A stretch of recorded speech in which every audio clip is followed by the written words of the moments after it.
අර ආදරෙන්ද කතා කරන්නේ සැරටද කතා කරන්නේ කියලා ආදර වචන සැර වචන ආදර වචනෙට ලං වෙනවා සැර වචනෙට ඈත් වෙනවා කියන දේ අර්ථය තේරුම් ගන්නෑ. ඒ වගේ මිනිස්සුන්ට ආය හානියක් කරන්න ඕනේ නෑ. ඒ මනුස්සයා තුලම හානිය තියෙනවා. ඒ මිනිස්සුන්ට ආය ඌනියමක් කරන්න ඕනේ නෑ. ඒ මිනිස්සු තුලම ඌනියම තියෙනවා. ඒ මිනිස්සුන්ගෙන් යමක් හොරකම් කරන්න ඕනේ. ඒ මිනිස්සුන්ගේ ධනය, ගුණය හොරකම් කරන හොරා ඒ මනුස්සයා තුලම ඉන්නවා. ඉතින් ඒක ඒ වගේ මිනිස්සුන්ට අනුකම්පා කරන්න තියෙනවා. දැන් කොල්ලෝ තරුණ දූල පුතාලා ඉන්නවා. අම්මලා කියනවා සැරට කියනවා පන්ති ගියන වරේ ගෙවල් වලට වෙලාවට කියලා සැරට කියනවා. ඊට පස්සේ එහෙම නැත්නම් යාළුවලා ඉන්න කොල්ලා හරි කවුරු හරි කියනවා බබෝ මැනික අපි යන් කොයි හරියන් අද අපි කොයි හරියන් අපි කාමරේකට යන් කියලා ආදරෙන් කියනවා. අම්මලා කියන්නේ සැරට කියනවා ගියොත් ගිය තැන කමඬ වරෙලා පන්ති යනවා හැර වෙන තැන් වල යන්න එපා කියලා සැරට කියනවා. එතකොට අම්මලා සැරට කියපු වචනේ ඇහුවේ නැහැ. අර ආදරෙන් කියපු වචනේ ඇහුවා. ඉතින් හරි සැර ඒක හානිය උනේ කොයි වචනේන්ද? ආදරෙන් කියපු එකෙන්ද? සැරට කියපු එකෙන්ද? දැන් අපි කියමු මෙහෙමත් එකක් කියන්නකො. අපි කියමු ගෙදර බල්ලෙක් ඉන්නවා. බල්ලට දුක් කියලා පන්නනවා. සැරට පන්නනවා. දැන් තවක් කෙනෙකුට ඕන මේ බල්ලා අල්ලලා ගැට ගහලා කොහෙට හරි ඈතකට ගිහින් දාන්න. එතකොට එයා මොකද කරන්නේ? කෑම ටිකක් දීලා මේ පැටියෝ මෙහෙ වරින් කියලා ඉන්ජු කියලා ඔළුව අත ගාලා බාට් ටික දීලා මීට කූඩුවට දානවා. ඒ ගෙදර මේ බල්ලා ඉන්නවට කැමති එකේනා සැරට දුක් කියලා පන්න ගත්තා. නමුත් බල්ලා මොකද උනේ? ඒ සැර වචනේ ඉදිරියට නෙමෙයි අර ආදරෙන් කතා කරන ලං වුණා. ලං වුණේ හිර වෙන්න.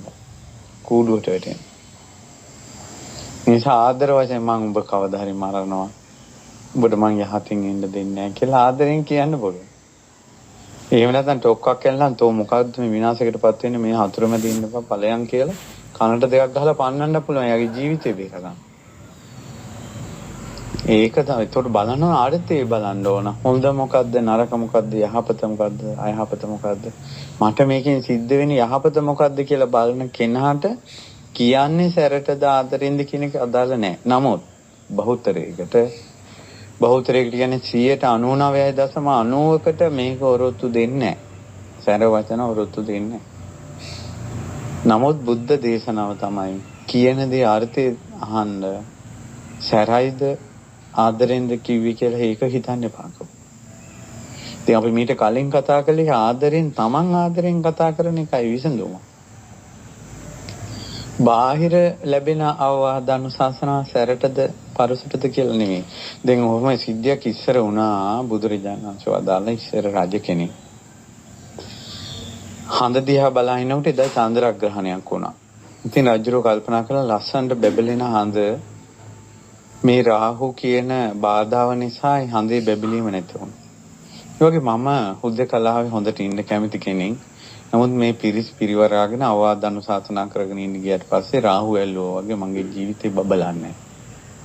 කියලා ඒ පුංචි නිමිත්ත මුල් කරගෙන රාජ්‍ය සම්පත්තිය අත්හැරලා හිමාලයට ගියා. එතකොට මේ රජුරෝ මේ බරණැස් රජුරෝ හිමාලයට ගියා කියලා ආරංචියට වේදේ නුවර හිටපු රජුරෝ මිත්‍රේ. එයා කල්පනා කරා අච්චර විශාල බරණැස් රාජ්‍යයත් අත්හැරියා නම් මම මොකටද මේක ඉන්නේ කියලා. එතුමාත් ඒක අත්හැරියා. අත්හැරලා හිමාලය ගිහලා ඇවිද ඉන්නවා. දැන් අවුරුදු ගානකින් පස්සේ තමයි දෙන්න මුණ ගැහුනේ. දැන් ඔන්න දෙන්නම එකට සුහඳව ඉන්නවා. ඊට පස්සේ දෙන්න හිමාලයෙන් බැහැලා ලුණු ඇඹුල් හොයන්න ගමට. ඉතින් හීතල කාලෙට පොඩ්ඩක් ගමට ඇවිල්ලා කන්ද මුදුනේ ඉන්නේ නැතුව මිනිස්සු දෙන දානකින් ජීවත් වෙනවා. කිසිම දෙයක් ඉතුරු කරගන්න ඒ විලාවේ ලැබෙන දානේ එතනින් ඉවරයි. ඒතකොට දවසක් මෙයාලට ලුණු වැඩිපුර ලැබුණා. ලුණු වැඩිපුර ලැබුණාට පස්සේ අර වේදේ නුවර ඉඳලා ආපු තාපසතුමා ඒ ලුණු මුල අර ඉන්න කුටියේ පිදුරස්සේ ගහලා තිබ්බා. අහමු සිද්ධිය. තවත් දවසක දානෙට ලුණු නැහැ. ඊට පස්සේ යාලා දානේ වන්දන ගමන් කිව්වා අද ලුණු නැහැ නේ කියලා.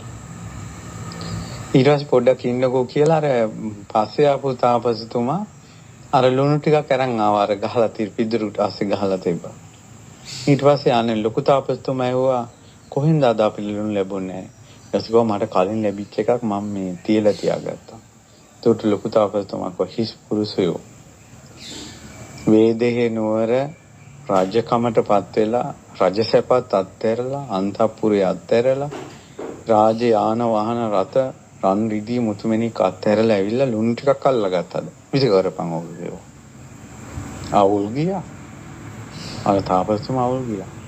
ඊට කොහෙන්ද එපා කෑ ගහගෙන ඔහේ මේ අනිත් අයට අවවාද කරන එක පීඩාවක් මේ අනිත් අය පිරිවරාගෙන ඉන්න එක පීඩාවක් කියලා නේද මහානෝනේ. එහෙම තාපස්කමට ඇවිල්ලා දැන් එනවද මට අවවාද කරන්න? ඊට පස්සේ කිව්වා මම ධර්මයේ කියන්නේ ඇත්ත මම කියනකොට සත්‍ය මම කියනකොට ඒක අනිත් එක්කෙනා කොයි විදිහට දරා ගත්තත් මගේ හිත පාපයට බර වෙන්නේ.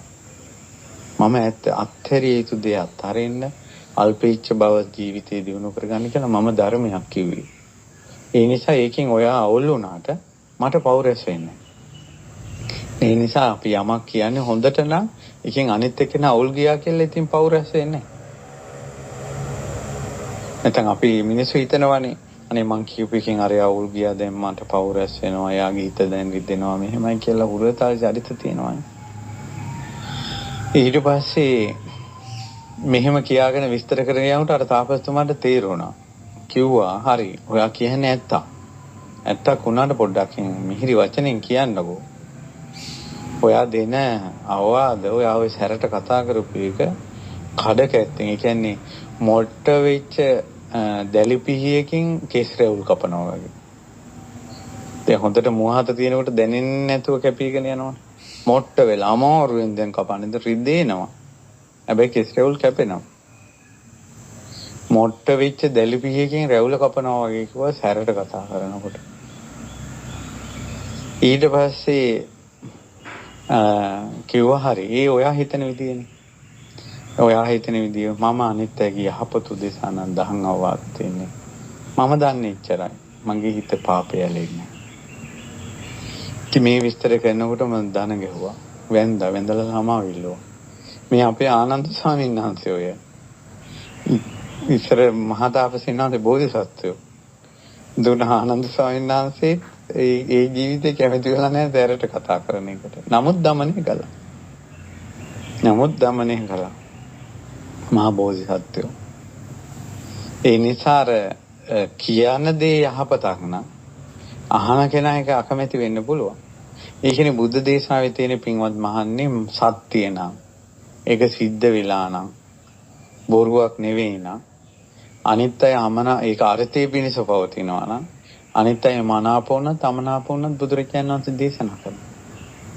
සමාජයේ සියලු දෙනාම මනාප වචන අපිට කියන්න බෑ. නමුත් ඒකෙන් වෙන්නේ යහපත දයහපතද කියන එක තේරුම් ගන්න එක තමයි අම්මා තාත්තා වුණා සැරට කියනකොට කියන්නේ ඇත්තක්ද කියලා බලන්න. එච්චරයි. ආදරෙන් උනත් කියනවා නම් කවුරු හරි යාළුවෝ කට්ටිය ඒ ආදරෙන් කියන දේ හොඳ දෙයක්ද නරක දෙයක්ද කියලා බලන්න. දැන් අද කාලේ සමාජයේ ගොඩාක් වැරදි වැඩ පවුල් වැඩ සිද්ධ වෙන්නේ සැරෙන් නෙවෙයි ආදරෙන්. හොඳට බලන්නකෝ. ෆෝන් වල සිද්ධි, යාළුවන්ගේ සිද්ධි, ආදර කතාවල සිද්ධි, ගෙවල් වල වැඩපළේ පිටරට ගොඩාක් වැරදි අඩුපාඩු නරක දේවල් සිද්ධ වෙන්නේ ආදරණීය වචනත් එක්ක. ගොඩාක් වැරදි සිද්ධ වෙන්නේ. ඊළඟට අපි ගොඩාක් අකමැතිම දේවල් තමයි සැරට කතා කරන්නේ. නමුත් ඒ සැරට කියන ගොඩක් දේවල් ඇත්ත. දැන් ධර්මයේ කතා කරනකොට ගොඩක් අය කැමති නැහැ. හේතුව ඒ ධර්මයෙන් අපිට රිද්දනවා කියලා හිතන්නේ. බොන්න එපා කියනවා. ඊළඟට වැරදි කාම සේවනය එපා කියනවා. ඊට පස්සේ හොඳ වැඩ කරන්න කියනවා. ඉතින් මේවා කියනකොට එයාලගේ හිත රිදෙනවා වගේ ඒවට. Tamanට අමාරු වෙනකොට. නමුත් කියන්නේ ඇත්තක් නේ. ඒකයි. ඒ නිසා දැන් ගුරුවරු ශිෂ්‍යයන්ට අවවාද කරනවා. ඒ අවවාද කරනකොට ඒ ගුරුවරයාගේ යුතුයකම ඒ ගුරුවරයා කරන්නේ. ඒතකොට ශිෂ්‍යයා හිතුවොත් මේ ගුරුවරයා මට සැරට කිව්වා අරක කිව්වා මේක කිව්වා කියලා. ඒතර ඔයා ගුරුවරයෙක් විදිහට අපි බලාපොරොත්තු වෙන්නේ මේ අපි ඔළුව අත ගා අපි නලවන ඒ කියන්නේ මේ අපිව නලවන කට්ටියක්ද? ගුරුවරු කියන්නේ වැදගත් අයනේ. ඒ අය යහපතේ හික්මනවා. ඒක හොඳටත් කරනවා, සැරටත් කරනවා. හොඳිනුත් කියනවා, සැරටත් කියනවා. එතකොට හොඳිනුයි සැරටයි කියනකොට අවවාද ලැබෙනකොට Taman තේරුම් ගන්න ඕනේ මට ගුරුවරයෙක් ඉන්නවා කියලා.